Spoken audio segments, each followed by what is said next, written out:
बिस्मिल्लाहिर्रहमानिर्रहीम, अस्सलाम वालेकुम। मैं हूं आपका होस्ट चौधरी इरफान ज़हीर और आपको स्पोर्ट्स क्लब में वेलकम कहता हूं। नाज़रीन, इस वीक पीसीबी की तरफ से अवार्ड सेरेमनी की गई।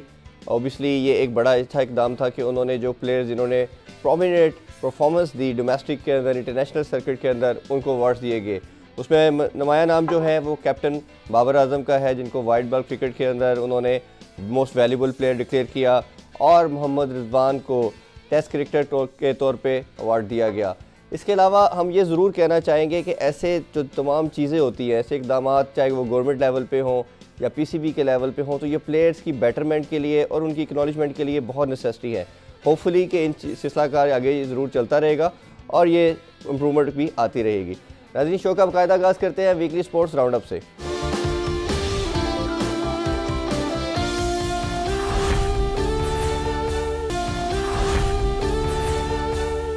ये सबसे पहले बात करते हैं Pakistan versus New Zealand test match के हवाले से। पहला टेस्ट मैच जैसे हम सब जानते हैं न्यूजीलैंड ने अपने नाम किया, पाकिस्तान ने आल्दो की अच्छी फाइट बैक भी की, फ़वाद आलम ने ज़बरदस्त सेंचुरी स्कोर की, मोहम्मद रिजवान ने हाफ सेंचुरी स्कोर की, बट अनफॉर्चुनेटली लास्ट जो हाफ था, जो तीसरा सेशन था, उसमें रजिस्ट नहीं कर पाए और Pakistani team almost approximately 4 overs पहले ऑल आउट होगी। यही हम बात कर रहे थे शुरू से कि पाकिस्तानी टीम जो अवे टूरीज है, जो फॉरेन टूवर्स है, उस पर परफॉर्म अच्छा नहीं कर पा रही। लास्ट 2 साल से पाकिस्तान ने कोई सीरीज़ मुल्क से बाहर नहीं जीती। इसमें कई चीज़ों का हमें फुकदान नज़र आया, ऑड परफॉर्मेंस नज़र आई। फ़हीम अशरफ अच्छा खेले सेकेंड इनिंग्स में, जैसे हम जानते हैं फ़वाद आलम अच्छा खेले। दोनों इनिंग्स के अंदर हमने देखा फ़हीम अशरफ ने और उसने मोहम्मद रिजवान ने अच्छा परफॉर्म किया, बट कंसिस्टेंट परफॉर्मेंस नज़र नहीं आई। और जो मैं सबसे ज़्यादा बात कर रहा हूँ कि हम बॉलिंग में भी परफॉर्म नहीं कर पा रहे, बॉलर्स भी हमारे 20 खिलाड़ियों को आउट नहीं कर पा रहे। इसी वाले से हमने फिर देखा कि अभी टीम सिलेक्शन के अंदर सेकंड टेस्ट मैच के अंदर सिर्फ एक चेंजिंग की गई, यासर शाह की जगह ज़फ़र गौहर को ऐड किया गया, जिन्होंने आज पाकिस्तान ने पहले बैटिंग की और न्यूजीलैंड ने टॉस जीता, पाकिस्तान को पहले खेलने की दावत दी। पाकिस्तान ने पहले खेलते हुए 297 रन स्कोर किए। ज़फ़र गौहर ने भी इसमें अच्छा परफॉर्म किया एंड में आके नुमाया, लेकिन परफॉर्मेंस जो रही अज़हर अली की रही, जिन्होंने 93 रन स्कोर किए। उनकी तरफ से जो इंटेंट आज नज़र आई वो थोड़ी अग्रेसिव नज़र आई। यही अप्रोच होनी चाहिए जब ऐसी कंडीशंस के ऊपर आप खेल रहे होते हो, बॉल सीम या स्विंग कर रहा होता है, बाउंस ज़्यादा होता है, तो आपके कुछ मेन प्लेयर्स को अटैक भी करना पड़ता है, चार्ज भी करना पड़ता है। इसी तरह दूसरी टीम डिफेंसिव जाती, बट उनके अलावा हमने जब देखा कि शान मसूद 0 पे आउट हुए, आबद अली ने 25 रन स्कोर किए और उसके अलावा कोई भी, फ़वाद आलम इस इनिंग्स में नाकाम रहे, कंसिस्टेंट परफॉर्मेंस नहीं आ रही। यही मेन हमारा कंसर्न भी है कि पाकिस्तानी टीम को अगर टॉप 3 रैंक के अंदर आना है तो उनके प्लेयर्स को, पर्टिकुलरली बैट्समैन को, जो टॉप 3 के बैट्समैन हैं, उनको स्कोर करना पड़ेगा। उनको हर कंडीशन पे जाके बड़ा स्कोर करना पड़ेगा। उनमें से कोई 1 या 2 प्लेयर जब तक ऊपर से स्कोर सेंचुरी नहीं करेगा, हमारे लिए जीत मुश्किल होगी। अब कुछ बात करते हैं Australia versus India test series के हवाले से। बॉक्सिंग डे टेस्ट मैच के अंदर इंडिया ने बहुत आउटस्टैंडिंग कम बैक किया और जिस तरह की शिकस्त उनको पहले टेस्ट मैच में हो चुकी थी, उसके बाद इस तरह का फाइट बैक करना, इसे हैट्स ऑफ करना चाहिए इंडिया टीम को। उन्होंने ये टेस्ट मैच 8 विकेट से जीता। पहले खेलते हुए ऑस्ट्रेलियन टीम ने 195 रन स्कोर किए, दूसरी इनिंग में 200 किया। इंडिया ने पहले इनिंग्स के अंदर 326 रन स्कोर किए और जो टारगेट था 70 रन का, वो 2 विकेट के नुकसान पे उन्होंने पूरा किया। इसमें नुमाया परफॉर्मेंस उनके कैप्टन अजिंक्य रहाणे की थी, जिन्होंने सेंचुरी स्कोर की। उसके अलावा उनके बॉलर्स ने भी सब ने बहुत आउटस्टैंडिंग परफॉर्मेंस की। इसमें हमने जैसे लास्ट शो में बात की कि इंडियन टीम के अंदर भी शायद कुछ ग्रुपिंग का सिलसिलाकार चल रहा है। उनके कुछ प्लेयर उसमें विराट कोहली की कैप्टनसी से मुतमईन नहीं है और ये प्रॉब्लम हम काफ़ी अरसे से डिस्कस करते आ रहे हैं कि कुछ का मानना ये है, उनके बोर्ड के अंदर भी कुछ लोग ये कह रहे हैं कि वाइट बॉल क्रिकेट के अंदर रोहित शर्मा को कैप्टन होना चाहिए। और अब ये बात बड़ी ज़्यादा उनके डिस्कशन में आ रही है हेल्म अफेयर्स के अंदर कि टेस्ट के अंदर कैप्टन जो है अजिंक्य रहाणे को होना चाहिए, जिन्होंने पहले भी 2017 में भी एक टेस्ट मैच में कैप्टनसी की और टीम को फतह दिलाई। देखते हैं कि वो आगे टेस्ट मैचेस के अंदर और फ्यूचर में कैसे प्रोसीड करते हैं। जी, अब बात करते हैं South Africa versus Sri Lanka test match के हवाले से। पहला टेस्ट मैच के अंदर साउथ अफ्रीका ने बड़ी आसानी से श्रीलंका को 1 इनिंग्स और 45 रन से शिकस्त दे दी। जैसे हमने भी बात कर रहे थे कि पाकिस्तान के अलावा दूसरी टीम भी जो है एशियन टीम, वो वे टूर्स के ऊपर अच्छा परफॉर्म नहीं करती। सब कॉन्टिनेंटल कंडीशन जो होती हैं वो तो उनको फेवर करती हैं, जब जैसे ही वो एशियन कंडीशन से बाहर जाते हैं जहाँ बॉल सीम या स्विंग करता है या बाउंस करता है तो वो सफ़र करती है। यही श्रीलंका के साथ हुआ। आज भी दूसरे टेस्ट का आगाज़ हुआ जोहानिसबर्ग के अंदर। श्रीलंकन पूरी टीम 157 के रन के स्कोर के ऊपर ऑल आउट होगी। उनकी इनिंग्स की नुमाया जो परफॉर्मेंस थी कुशाल परेरा के 60 रन थे। अब दूसरी साउथ अफ्रीकन टीम की बैटिंग जारी है, देखते हैं कि वो कितना स्कोर करते हैं। अभी टाइम हुआ है शॉर्ट कमर्शियल ब्रेक का, stay with us.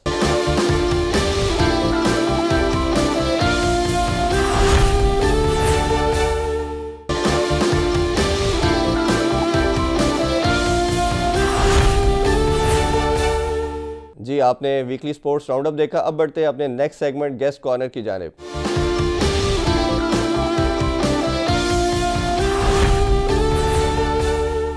Ji, Pakistani cricket के अंदर हमेशा बैट्समैन को एक स्पेशल एक्नॉलेजमेंट उनकी हार्ड हिटिंग की वजह से दी जाती रही है। इसकी अगर हम बात करें, लेगेसी स्टार्ट होती है इंज़मामुल हक से, फिर ये स्टार्ट आगे कंटिन्यू होती है, शाहिद अफरीदी आते हैं, फिर अब्दुल रज़ाक बड़ा प्रोमिनेंट नाम रहते हैं, फिर जो करंट क्रिकेट के अंदर हम बात करें तो उमर अकमल और सुहेब मकसूद का नाम ज़हन में आता है। आज इसी हवाले से हमारे गेस्ट कॉर्नर के अंदर बड़े ही मेरे प्यारे दोस्त, बहुत ही भाइयों जैसे फ्रेंड सुहेब मकसूद साथ है। अस्सलाम वालेकुम सुहेब भाई। वालेकुम सलाम इरफान, कैसे हैं? ठीक ठाक है आप? जी अल्लाह का शुक्र। आप? जी अल्हम्दुलिल्लाह। बड़े अरसे से आपसे गुफ्तगू करना चाह रहे थे बट आपका स्केड्यूल वी नो कि काफ़ी बिजी था और लीग भी खेल रहे थे प्रॉब्ली आप यूएसए में। चले कुछ डिस्कशन का बाकायदा आगाज़ करते हैं। सबसे पहले कुछ आपके अर्ली डेज़ के हवाले से मैं डेफिनेटली बात करना चाहूँगा। अपना स्टार्ट का बताइए कि आपने एजुकेशन के हवाले से भी हमने बात करनी है, लेकिन अपना टीम के अंदर इंडक्शन कैसे हुई, सिलेक्शन कैसे हुई, वो मैं तो जानता हूँ बट बहुत से लोग ये जानना चाहते हैं।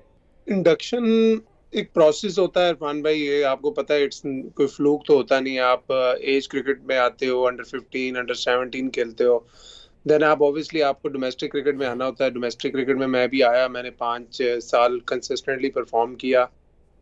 उसके बाद काफ़ी इंजरीज का मैं शिकार रहा, लेकिन हिम्मत नहीं आ रही हमेशा, और जब भी मौका मिला डोमेस्टिक में परफॉर्म किया और 2008 से मैं फिर 2013 तक ऑनवर्ड कंसिस्टेंटली डोमेस्टिक क्रिकेट में परफॉर्म करता रहा, और फिर जाके 2013 में मुझे इंटरनेशनल डेब्यू का मौका मिला। जी बिल्कुल। अच्छा, डेब्यू में जब पहली दफ़ा टीम के अंदर अनाउंसमेंट हुई तो वो आपकी क्या फीलिंग थी, पूरी फैमिली की? मेरा नहीं ख्याल कि किसी भी पाकिस्तानी के लिए इससे बड़ी प्राइड मोमेंट कोई हो सकती है, तो उसका थोड़ा सा डेफिनेटली हमसे शेयर करिए। ऑब्वियसली बड़ा प्राउड मोमेंट होता है वो। आप क्रिकेट खेलते इसलिए हो कि अपने कंट्री को रिप्रेजेंट करो, और मैं भी इसलिए खेलता था, डोमेस्टिक में कंसिस्टेंटली परफॉर्म करता था, और यही गोल था कि नेशनल टीम के लिए एक दिन खेलूंगा। और जब टीम में नाम आना था, उससे मुझे कुछ दिन पहले पता चल गया था, बिकॉज बहुत अच्छा मेरा एक डोमेस्टिक सीजन गया था। जो 4 डोमेस्टिक टूर्नामेंट्स हुए थे, और उनमें से 3 में मैं बेस्ट बैट्समैन हुआ था। तो मैं हमेशा से ही उस तरह का बैट्समैन रहा हूँ कि बेशक मैं बहुत ज़्यादा कंसिस्टेंट नहीं रहा, लेकिन जब भी मैं परफॉर्म करता था तो पीपल यूज्ड टू लाइक मी।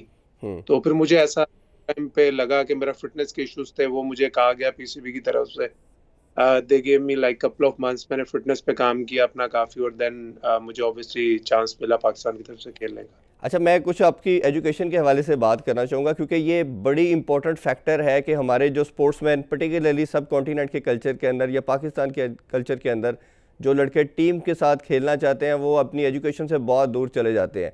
आप उन कुछ लड़कों में से हो जो माशाल्लाह पढ़े लिखे तो हो, आपने फ़ौरन एजुकेशन हासिल की। अपना एजुकेशन एकेडमिक कैरियर के हवाले से हमें ज़रूर बताइए, और साथ ये भी ज़रूर बताइए कि वो आपकी आगे जब आप इंटरनेशनल टीम के अंदर शामिल हुए, पाकिस्तान टीम के लिए खेले, उसमें कितनी हेल्पफुल हुई? आई थिंक क्रिकेट में शायद एजुकेशन इतनी काम ना आती हो, लेकिन जो आपकी कैरेक्टर बिल्डिंग है उसमें ज़रूर एजुकेशन काम आती है। बिकॉज क्रिकेटर का काम है, उसको क्रिकेट खेलनी आनी चाहिए, लेकिन जो आपकी एक अपनी एक कैरेक्टर एज अ हर क्रिकेटर का, हर स्पोर्ट्समैन का एक कैरेक्टर होता है, उसकी बिल्डिंग के लिए कि वो अपने आप को कैसे मैनेज करता है in hard times and in good times. आपने बहुत से बड़े प्लेयर्स को देखा होगा जिनमें बहुत टैलेंट था, लेकिन वो स्पॉइल हो गया टैलेंट अनक्रिकेटिंग रीजंस की वजह से। तो आई थिंक वहाँ पे जाके एजुकेशन बहुत काम आती है। और मेरा एजुकेशन का जहाँ तक ताल्लुक है, I think I belong to a family के जहाँ पे बहुत ज़्यादा रुझान था एजुकेशन का। मेरा भाई is a software engineer, he lives in Canada, he studied there. मेरी सिस्टर स्टैटिशियन थी, वो भी कनाडा से पढ़ी। छोटी सिस्टर्स वो भी कनाडा में पढ़ती है। माशाल्लाह। मेरा प्रोफेसर थे, मेरी अम्मी टीचर थी। तो एक फैमिली जो एटमॉस्फेयर था वो एजुकेशनल था, मगर फॉर्चुनेटली मेरे अब्बू ने मुझे हमेशा सपोर्ट किया क्रिकेट में। अम्मी ने स्टार्ट में नहीं किया था, लेकिन ये है कि बाद में उन दोनों ने मिलकर मुझे सपोर्ट किया क्रिकेट में। ओबियसली पेरेंट्स का हमारे कल्चर में होता है कि अगर ये क्रिकेट में ना सिलेक्ट हुआ तो बच्चा रोज़गार कैसे कमाएगा। अच्छा, ये मैं पूछना चाह रहा था कि ये जैसे हमारे कैप्टन अभी बाबर आजम है तीनों फॉर्मेट के, जैसे प्लेयर हमारा एम्बेसडर भी होता है, वो कंट्री को रिप्रेजेंट कर रहा होता है, उसने ट्रैवलिंग करनी होती है, उसको हज़ारों लोग फॉलो कर रहे होते हैं। तो do you you don't think so कि अगर कैप्टन बात नहीं कर पा रहा, उसकी जगह पे कोई मीडिया मैनेजर बात कर रहा है, वो चीज़ें अपनी कम्युनिकेट नहीं कर पा रहा, इवन अगर आप फॉरेन कोचेस के साथ भी खेले हैं, तो वो एक कितना ज़्यादा वो डिपैकल बन जाएगा प्लेयर के लिए। आई थिंक ये मैंने जैसे पहले कहा ना कि इंग्लिश बोलना ये कोई ज़रूरी नहीं है अच्छा कैप्टन होने के लिए या अच्छा प्लेयर होने के लिए। ऑब्वियसली उसमें कोई बुराई नहीं है, अगर आपको इंग्लिश नहीं आती तो आप आपसे इंग्लिश में क्वेश्चन हो, आप उसको प्रॉपरली उर्दू में उसका हम्म। प्रॉपर आंसर करो। आई थिंक वो भी गलत हो जाता है, कई हमारे प्लेयर्स ऐसे कोशिश करते हैं कि क्वेश्चन उनको अक्सर सही समझ नहीं आता, फिर जी उसका वो इंग्लिश में जवाब देते हैं, तो वो कंट्रोवर्सीज भी बन जाती हैं जी कई ऐसे दफा। ही है। तो अगर बाबर आजम को मैं देखें, I think he has developed himself very nicely, और लगते हैं जैसे वो एक सही राइट ट्रैक पर है। एज अ प्लेयर तो वो हमेशा ही है, लेकिन एज ए इंडिविजुअल जो अपनी वो कैरेक्टर बिल्डिंग और एक इमेज जो उन्होंने मीडिया में और दुनिया में बनाया, उसकी भी वो भी राइट डायरेक्शन में लगता है। बिल्कुल ठीक। अच्छा सोहेब भाई, मैंने बड़े प्लेयर से बात की, मेरी भी 2 दिन पहले मोहम्मद हफीज़ से बात हो रही थी, वहाब रियाज से बात हुई, सरफराज से बात हुई, मिकी आर्थर से बात हुई। इन सब ने कहा कि यू हैव इमेंस टैलेंट, बहुत कम लड़कों के अंदर इतना अच्छा टैलेंट है जो सोहेब के अंदर है। और जिस तरह की आपने कुछ इनिंग्स खेली भी हैं, इवन अभी हम कुछ बात डोमेस्टिक T20 की भी बात करेंगे, आप फाइनल से पहले नंबर 1 थे, और आपने जिस तरह मुल्तान सुल्तान बहुत नीचे था, आप ऊपर लेके आए और फाइनल तक उस अपनी टीम को लेके आए, बट अनफॉर्चुनेटली फाइनल में आप स्कोर नहीं कर सके। तो आप इसमें क्या समझते हैं कि क्या रीज़न है कि आप कंसिस्टेंट नहीं रहे? आपने खुद भी शुरू में कहा कि इतना ज़्यादा टैलेंट होने के बाद, इतना ज़बरदस्त हार्ड हिटर होने के बाद, टाइमिंग जिस तरह की आपकी है, शायद ही पाकिस्तान में किसी प्लेयर की इतनी, मोहम्मद हफीज़ या आपकी मुझे नज़र आती है कि बहुत आउटस्टैंडिंग टाइमिंग है। तो कंसिस्टेंट ना रहने की क्या रीज़न आप खुद एज ए प्लेयर देखते हैं?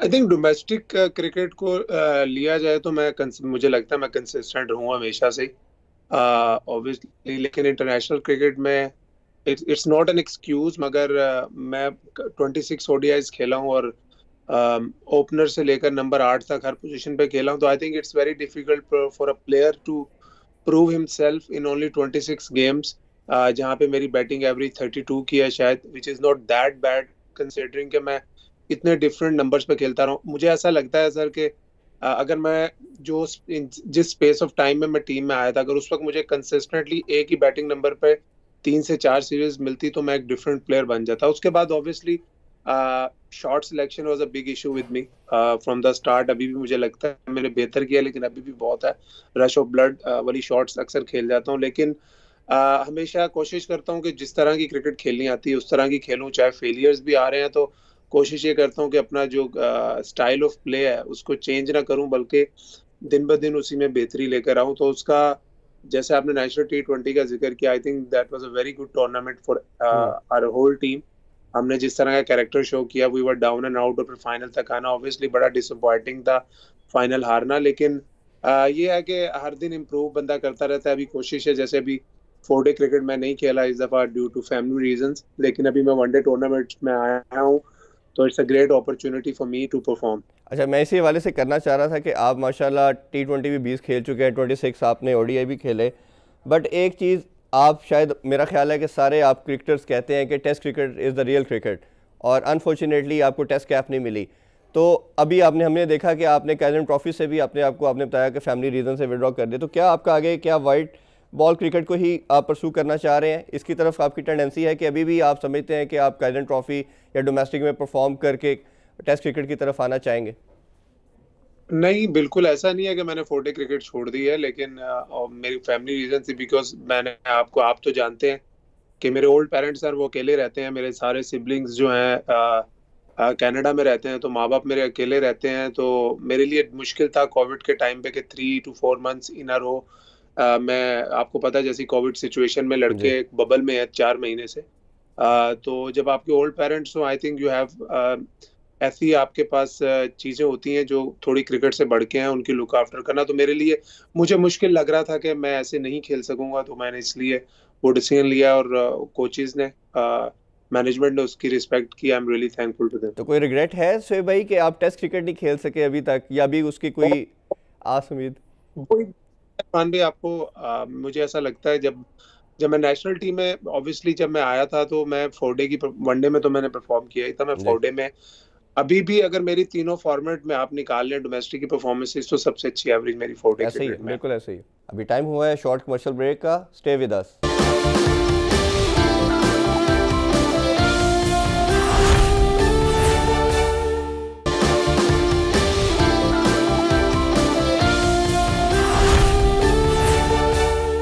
Welcome back after the break. अभी मजीद कुछ क्वेश्चन शोएब मकसूद से करते हैं। आपके ऊपर एक क्रिटिक्स एक ये बात करते हैं कि आप जब बड़ा मैच आता है, जैसे हमने T20 फाइनल की बात की, कि बड़े मैच में शोएब परफॉर्म नहीं करता। PSL के भी 2-3 फाइनल्स आपने खेले, पेशावर ज़ल्मी की तरफ से भी आप स्कोर नहीं कर सकते। तो उसमें आपको क्या लगता है कि सेमीफाइनल या फाइनल का कोई प्रेशर होता है, या बाय लक ऐसा हो रहा है, ये जो क्रिटिक्स बात कर रहे हैं यहाँ पे?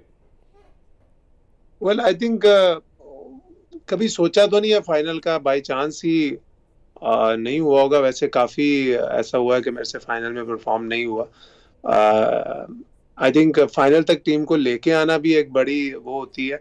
जी लेकिन अभी करूंगा कि ऐसी चीज सोची नहीं थी कभी, लेकिन अभी जब आपने क्वेश्चन किया है तो मेरे दिमाग में आ रहे हैं 3-4 फाइनल जिनमें मुझसे स्कोर नहीं हुआ। तो अब कोशिश करूंगा कि एक्स्ट्रा मोटिवेट होके जाऊं फाइनल के जी, लिए। इंशाल्लाह हम हमेशा इसके लिए दुआ गो होते हैं। अच्छा शोएब भाई, आप उन प्लेयर्स में से हैं जिन्होंने पाकिस्तान की तरफ से वर्ल्ड कप के अंदर भी अपनी कंट्री को रिप्रेजेंट किया। आप ODI का 2015 का वर्ल्ड कप भी खेल चुके हैं, उससे पहले आप T20 वर्ल्ड कप भी खेले। तो वैसे तो टीम में खेलना और वर्ल्ड कप के अंदर रिप्रेजेंट करना, उसके हवाले से बताइए कि वो एक्सपीरियंस कैसा रहा, और खास तौर पे जो आप ऑस्ट्रेलिया में लास्ट वर्ल्ड कप खेले थे।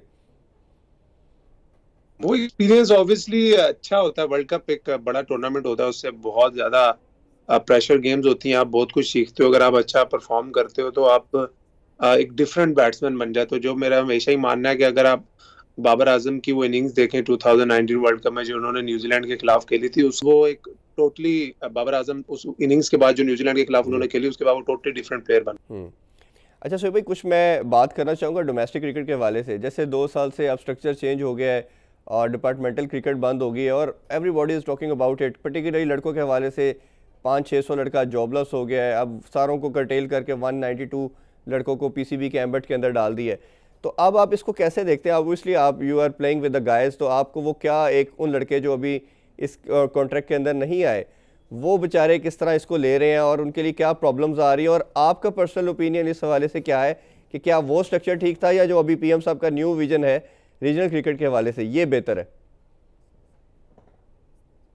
इरफान भाई, कोई भी स्ट्रक्चर बुरा नहीं होता, कोई भी स्ट्रक्चर परफेक्ट नहीं होता। मुझे ऐसा लगता है कि वो स्ट्रक्चर भी बुरा नहीं था। और इस स्ट्रक्चर में नो डाउट अबाउट इट के कंपेटिटिवनेस बहुत ज्यादा है और बहुत अच्छी टीम है। इवन दो आप अभी देख लें कि हमारे जो टॉप के 35 प्लेयर्स हैं पाकिस्तान के, वो इस वक्त नेशनल टीम के साथ न्यूजीलैंड है। और अभी भी जब हम देखते हैं अपनी डोमेस्टिक की जो वनडे की टीम्स हैं, ऑब्वियसली मैं साउदर्न पंजाब का कैप्टन हूं, तो मैं जब टीम्स को देख रहा था तो हर टीम बहुत स्ट्रांग है। पहले ऐसा नहीं होता था कि पहले ऑब्वियसली जब 20 से 22 डोमेस्टिक टीम्स खेल रही होती थी तो 7 से 8 टीमें ऐसी होती थी, आपको लगता था यार ये टीमें लाइक ठीक है, बस बाकी स्ट्रांग टीमें होती थी। लेकिन प्लेयर्स का पॉइंट ऑफ व्यू भी देखना पड़ेगा। मुझे ऐसा लगता है कि इतने बड़े कंट्री में 6 टीमें कम है। प्लेयर्स को अपॉर्चुनिटी मिलनी चाहिए, ज्यादा कॉन्ट्रैक्ट मिलने चाहिए। बहुत से players obviously I think first of all बहुत लोग क्रिटिसाइज करते हैं, बहुत चीजें करते हैं, PCB को फुल क्रेडिट जाता है कि इन सिचुएशन में जबकि आधी दुनिया बंद पड़ी है और हमारा पहले से बड़ा एक डोमेस्टिक सीजन पूरा का पूरा हुआ है, T20s डबल हुए हैं, 4 डे क्रिकेट का फाइनल चल रहा है, 1 डे क्रिकेट भी होगी, उसके बाद PSL भी होगी। आई थिंक क्रेडिट तो ऑब्वियसली PCB को जाता है। बाकी I think it can players को थोड़ा ईगर होना पड़ेगा और मेहनत करनी पड़ेगी इस स्ट्रक्चर में। आई थिंक एक चीज अच्छी भी है और एक चीज बुरी भी है। अच्छी ये चीज है कि इसमें आप इवन हमारे जैसे प्लेयर्स भी जो 8-10 साल से 12 साल से डोमेस्टिक क्रिकेट खेल रहे हैं, परफॉर्म कर रहे हैं, we can not afford to get relax, क्योंकि और बैड गेम्स हम लोग भी ड्रॉप हो जाएंगे। तो फिर नए लड़के पे तो और प्रेशर है। ऑब्वियसली जब आप प्रेशर में परफॉर्म करेंगे you will come out as a better player.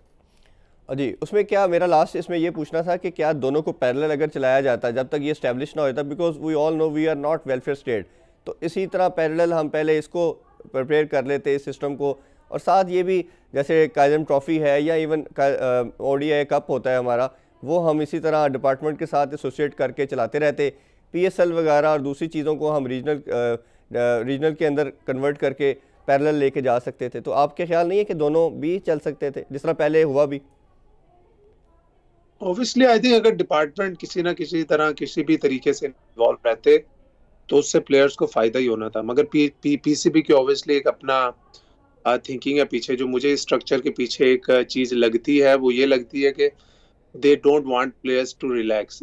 Obviously के लिए फिर आपको 6 टीमें is too less I guess. I think अगर इसी स्ट्रक्चर्स में भी थोड़ी सी टीम बढ़ जाए तो टैलेंट इस कंट्री में काफी है। ऑब्वियसली अगर 8 से 10 टीमें भी बनती हैं तो अच्छे प्लेयर्स ही खेलेंगे, हल्के प्लेयर्स 10 टीमों में भी नहीं खेल सकते। If you don't want departments to play cricket then at least we should have more teams के हम जो प्लेयर्स, बहुत से प्लेयर्स ऐसे भी हैं जिन्होंने क्रिकेट छोड़ी है, डिफरेंट कंट्रीज में शिफ्ट हो गए हैं, that's totally their individual decision, मगर we will have to do something with it in future. इसी वाले से मेरा नेक्स्ट क्वेश्चन था कि ओबियसली जैसे समी असलम छोड़ के चले गए, अभी 4-5 नाम और भी आ रहे हैं कि वो भी कंट्री को छोड़ के जा रहे हैं कि जी उनको फ्यूचर नज़र नहीं आ रहा, और मैनेजमेंट की तरफ से भी आ रहा है कि कुछ वो लड़कों को पहले स्पेसिफिक होता है माइंड स्टेट ऑफ माइंड के उन्होंने अब टीम में सेलेक्ट नहीं होना तो वो दिल बर्दाश्ता होके they are living the country. एक स्कूल ऑफ थॉट जो है वो दूसरा है जो फवाद आलम की सूरत में नज़र आता है कि 11 साल टीम से बाहर रहने के बाद भी उसने फाइट करता रहा, परफॉर्म करता रहा और दोबारा टीम में कमबैक किया, और लास्ट मैच में जैसे हम जानते हैं उन्होंने सेंचुरी स्कोर की। तो आप खुद इसमें से किस स्कूल ऑफ थॉट को फॉलो करना चाहते हैं? आप खुद क्या समझते हैं, क्या ज़्यादा बेहतर अप्रोच होनी चाहिए लड़कों के लिए? देखिए इरफान भाई, मैं समी असलम ने जो डिसीजन लिया, मैं नहीं कहूँगा वो बहुत अच्छा डिसीजन था, मैं ये भी नहीं कहूँगा वो बहुत गलत डिसीजन था। Obviously cricket is a profession, as a professional आप चाहे डॉक्टर हो जो भी हो, आपको जब बेटर अपॉर्चुनिटी कहीं से मिलती है फाइनेंस वाइज, आप you tend to go with it. मगर फवाद आलम का स्कूल ऑफ थॉट है वो एक मुश्किल स्कूल ऑफ थॉट है। Credit goes to him because ये जो 10-11 साल का सफर था, मैंने पूरा उसका ये सफर देखा है, उसके साथ खेला है, उसके साथ भी खेला है, उसके अगेंस्ट भी खेला है। Every person is not that strong, और इतना सब्र किसी में नहीं होता। Obviously I think Fawad Alam because उन्होंने काफी ज्यादा इंटरनेशनल क्रिकेट भी उससे पहले खेल चुके थे, वो वर्ल्ड कप की टीम का हिस्सा रहे, जो टीम रनर अप हुई, जो टीम जीती। ऑब्वियसली आई थिंक वो फाइनेंशियली थोड़ा स्टेबल होंगे। तो जो प्लेयर थोड़े फाइनेंशियली स्टेबल होते हैं वो ये डिसीजन लॉन्गर पीरियड पे कैरी कर सकते हैं। वो प्लेयर जो फाइनेंशियली स्ट्रांग नहीं होंगे वो जल्दी में डिसीजन लेंगे, वेदर वो अब डिसीजन ठीक होते हैं या गलत होते हैं। ये एक मुश्किल डिसीजन है और ये एक इंडिविजुअल का डिसीजन है, हमें रिस्पेक्ट करनी चाहिए। बिल्कुल ठीक। अभी टाइम हुआ है शॉर्ट कमर्शियल ब्रेक का, स्टे विद अस।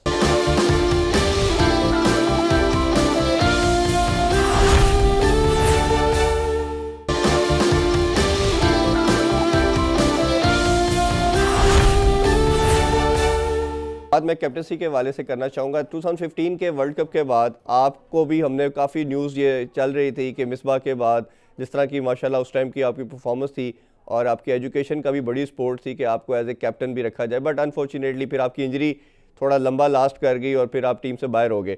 ये बताइए कि अभी करंट स्लॉट के अंदर आप 2-3 कैप्टन के साथ खेले भी हैं, जो कैप्टनसी की अप्रोच अभी नज़र आ रही है वो आप कैसे देखते हैं? सरफराज की कैप्टनसी या उससे पहले मिसबा के जो स्कूल ऑफ थॉट था, और अब जो बाबर आजम के शेप में देख रहे हैं एज ए न्यू कैप्टन, उस हवाले से ज़रूर बताइए कि कौन सा कैप्टन का स्कूल ऑफ थॉट आपको ज़्यादा बेहतर नज़र आ रहा है?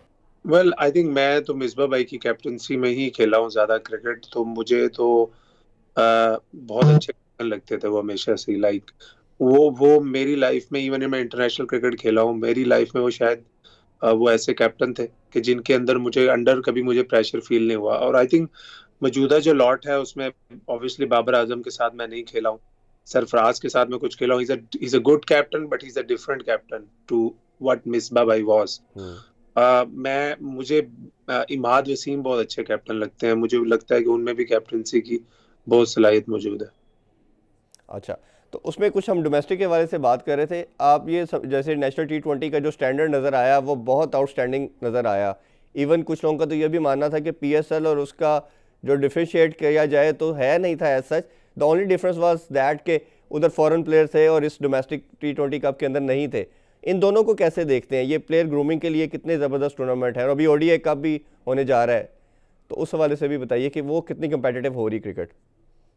ऑब्वियसली इरफान भाई, ये मेरी मेरी लाइफ का 8वां या 9वां शायद नेशनल T20 था जो मैंने खेला, और मेरे ख्याल में by far it was the most competitive tournament I have played. और बहुत बिल्कुल मिनी PSL लग रही थी। आप बस हर टीम को अगर दो दो भी आप ओवरसीज प्लेयर दे देते तो ऐसा लगता PSL हो रहा है। और सबसे अच्छी जो चीज थी, चूंकि बहुत गैप के बाद लड़के क्रिकेट खेल रहे थे, एवरीवन वाज टू ईगर, बहुत ईगर थे, क्रिकेट की भूख थी, और वो चीज ग्राउंड्स में नजर आ रही थी।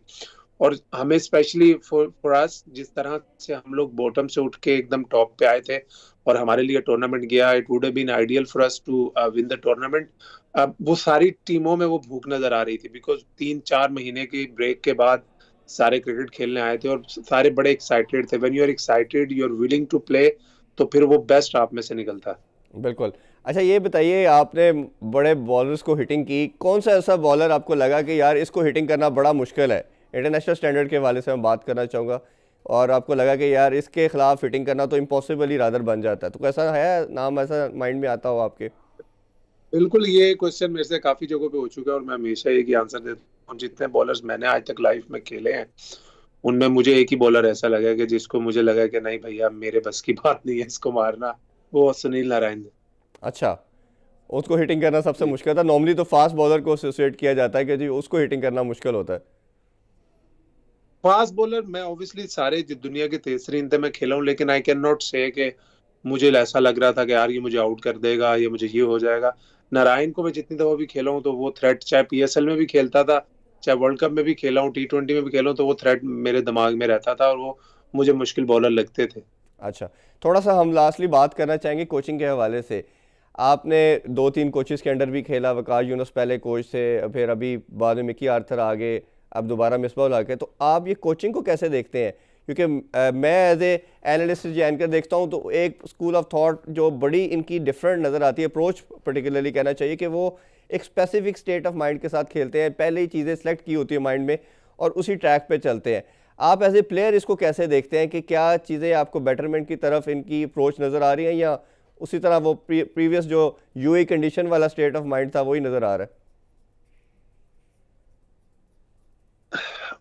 मैं जब वकार भाई के अंडर काफी क्रिकेट खेला हूँ इरफान भाई, और मैं नहीं बोलूंगा कि उनका जो स्कूल ऑफ थॉट है वो इस तरह का डिफेंसिव है, बिकॉज जो मैं आखिरी 3-4 सीरीज उनके अंडर खेला था, ही ऑलवेज यूज टू से कि जाओ मारो, आउट हो जाते हो, I will still back you up. Pakistan में ये बहुत प्रॉब्लम है, पीपल विल कम, वो कहेंगे मैं आपको बैक करूंगा, मगर आप अगर नहीं परफॉर्म करोगे आप ड्रॉप हो जाओगे। तो अगर हम अपना कल्चर चेंज करना चाहते हैं, कि हम अपनी क्रिकेट को उस तरफ लेके जाना चाहते हैं जहाँ पे हम भी उस तरह की टीम बन सकें कि हम भी 330, 340, 350 रन करना चाहते हैं, जो मोस्ट इंपॉर्टेंट चीज है, you will have to find those players जो हिटर ना हो। सिर्फ hitter is not the word, जो अच्छे स्ट्राइक रेट से खेल सकते हो। Babar Azam is not a hard hitter of the ball and is the number 1 T20 player. वो सबसे बड़ी प्राइम एग्जांपल है आपके सामने। ऑब्वियसली आपके पास आपको एक दो प्लेयर ऐसे चाहिए होते हैं डाउन द ऑर्डर जो hard hitter of the ball हो, लेकिन जो आपके अब इंडिया की आप टीम उठा के अगर ऊपर से देखते हैं तो उनमें हार्ड हिटर आपको क्या लगता है? कोई हार्ड हिटर थोड़ी है। They all are good quality player, चाहे वो आप रोहित शर्मा लें, चाहे आप शेखर धवन लें, चाहे आप विराट कोहली लें, चाहे आप और कौन आता है उनका, KL राहुल ले, या ये राहुल ने। सारे कोई थोड़ी है हार्ड हिटर। तो उनके पास एक नीचे उनके पास भी वो जो उनके हार्दिक पांड्या है वो है। हम्म। बाकी वो इस तरह के बाबर आजम टाइप के ऑब्वियसली एक दो प्लेयर्स और अगर नेशनल टीम में इस तरह का परफॉर्मेंस देंगे, फिर आप आपके पास अगर प्लेयर्स ही नहीं है उस तरह के, तो फिर आप कैसे ब्रांड ऑफ क्रिकेट चेंज कर सकते हैं? आपको अपने ब्रांड में रहकर ही उसमें स्लाइटली बेहतरी लानी पड़ेगी। अगर इंग्लैंड उस ब्रांड ऑफ क्रिकेट को खेलता है तो उनके पास रिसोर्सेज भी हैं, उनके पास जैसन रॉय है, उनके पास डेविड मलान है, उनके हम्म। पास बेस्ट्रो है, उनके पास एन मॉर्गन है, उनके पास बेन स्टोक्स है, उनके पास रिसोर्सेज भी तो है ना। जी जी जी। आपके पास रिसोर्सेज चाहते हैं स्कोर 400 करें तो वो नहीं हो सकता। आपको अपने ही रिसोर्सेज में रहकर स्लाइटली स्लाइटली बेहतरी लानी पड़ेगी। बिल्कुल। अच्छा सोहेब भाई, ये बताइए, आपको एसोसिएट किया जाता था इंजमामुल हक से, शायद पेशावर की वजह से, उसमें मुल्तान की वजह से भी आपको टैगिंग किया जाता था, प्लस आपकी हाइट और खेलने का जो स्टाइल भी था, तो आपका वैसे ऑल टाइम फेवरेट कौन सा बैट्समैन रहा? इंजी भाई हमेशा से मेरे फेवरेट प्लेयर थे। मैं नहीं कहूंगा कि मेरे ऑल टाइम फेवरेट थे, लेकिन मेरे फेवरेट प्लेयरों में से हमेशा ही थे, बिकॉज बचपन में जब when we were growing up as a kid, तो वो एक बड़े सुपरस्टार थे, और जिस क्लब में मैं खेलता था उसी क्लब में वो इन हिज प्लेइंग डेज, जब मैं बच्चा था, बॉल पिकर टाइप था, तो उस टाइम में वहाँ प्रैक्टिस करने आते थे, तो पूरा शहर उन लुक अप करता था उनको, पूरा शहर लाइक उस तरह का स्टारडम मैंने अपनी लाइफ में नहीं देखा। या उनका स्टारडम था उस टाइम पे, या फिर जब मैं बाद में मैंने शाहिद भाई का स्टारडम देखा, उस तरह का हम्म। स्टारडम अब नहीं मिलता प्लेयर्स में देखने का। तो वो थे, लेकिन अगर मेरा ऑल टाइम फेवरेट आप प्लेयर पूछेंगे तो वो मैंने हमेशा ही बोला है, जैक एलिस। अच्छा, ग्रेट। अच्छा शोएब भाई, ये वैसे आपने जैसे बात की कि स्टारडम नज़र आया एक स्पार्क या सुपरस्टार के तौर पे, हमने देखा कि लास्ट शायद अफरीदी के बाद हमें कोई सुपरस्टार टीम में नज़र नहीं आया। इसका क्या वैसे रीज़न नज़र आती है कि क्या पीसीबी प्रिपेयर नहीं कर पाते, या लड़के इतने मेच्योर्ड नहीं है, वो खुद अपनी सेल्फ ग्रूमिंग नहीं कर पाते कि हमारे पास शायद अफरीदी शोएब अख्तर के बाद कोई सुपरस्टार ही नहीं आ पाया? I think superstar obviously Irfan भाई परफॉर्मेंसेस से बनते हैं। Babar Azam is a superstar, इसमें तो कोई डाउट वाली बात है ही कोई नहीं। उस टाइम की जब आप बात कर रहे हैं कि वो लोग इतने अच्छे बड़े परफॉर्मर्स थे, मैच विनर्स थे। आपको सुपरस्टार बनने के लिए सिंगल हैंडेडली मैच विनर बनना पड़ा था। एक टाइम था जब हसन अली ने हमें चैंपियंस ट्रॉफी जितवाई थी, और जिस तरह का वो कैरेक्टर है, ऐसा लगता था कि he is going to be a next superstar. Unfortunately उनको इंजरी हो गई, उसके बाद वो उसको कैरी ऑन नहीं रख सके। I still wish him all the best. जिस तरह वो माशाल्लाह काफी अरसे बाद फिट हुए हैं, अभी बहुत आउटस्टैंडिंग परफॉर्मेंस दे रहे हैं डोमेस्टिक क्रिकेट में। बाबर आजम और हसन अली, मुझे ऐसा लगता है कि दे बाबर आजम तो ऑब्वियसली हैं ही, और हसन अली भी। अच्छा, लास्टली आप कोई मैसेज देना चाहें या अपना कोई चीज़ बताना चाहें कि आप टीम में दोबारा कम बैक के लिए कितने ईगर हैं, कोई गोल या एम्बिशन आपकी तरफ से हो तो ज़रूर शेयर करें।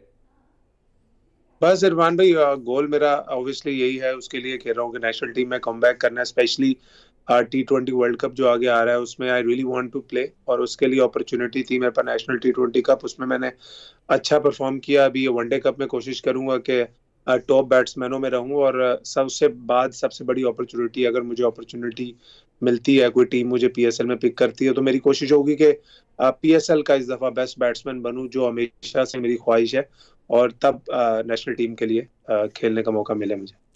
थैंक यू सो मच, हमें टाइम दिया। हमारी विशेष आपके साथ है, बेस्ट ऑफ लक कि आप जल्दी से अच्छा परफॉर्म करके टीम में कम बैक करें और इसी तरह ज़बरदस्त इनिंग्स खेलते रहें। नाजरीन, आपने आज का शो देखा, शोएब मकसूद की गुफ्तगू भी सुनी। इंशाल्लाह आपसे मुलाकात होगी नेक्स्ट वीक। टेक केयर, अल्लाह हाफिज़।